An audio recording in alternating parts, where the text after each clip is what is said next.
When I think of Christian celebrities or Christians who desire to become celebrities, I often think of a poem by George Herbert.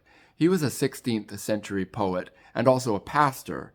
And in this poem, he writes about that desire that says something like, "Lord, give me a big platform and I'll use it for your glory. I don't want the power and influence just for my own feelings of self-worth or self-importance. I want to bring praise to you." He phrases it like this: "Were it not better to bestow some place and power on me? Then should thy praises with me grow and share in my degree." But obviously, God isn't sitting around thinking, "Oh, would that I could share in the glory that high-status guys like Tom Cruise or Elon Musk have. Oh, would that more Christians were high-status celebrities. I need that for my glory." That's not what God's thinking. But what he is thinking is, what's best for my children? He loves us, and he knows the perils of power and the pitfalls of fame. I mean, on the one side, there's the danger of being surrounded by lots of people trying to please you and flatter you. I don't think it's a coincidence that Roman emperors, who had crowds of people telling them they were gods, often went crazy. On the other side, there's the danger that comes with feeling like you have to please the crowd. Maybe you feel you can't say the truth you believe because you're afraid of the backlash that would come. I mean, we all face this temptation of people pleasing in our little circles that we have, but the pressure just gets increased by a magnitude of 10,000 or a million when you're a big celebrity. I think some celebrities feel like they're slaves to their fans.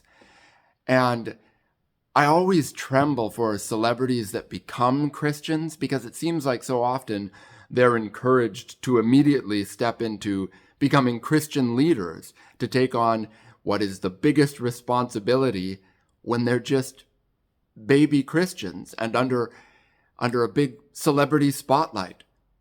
But I don't think it's impossible to serve God in a high status position.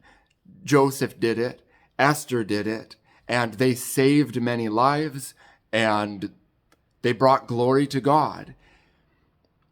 I would say, though, that I don't think that Joseph cast covetous eyes on power and position.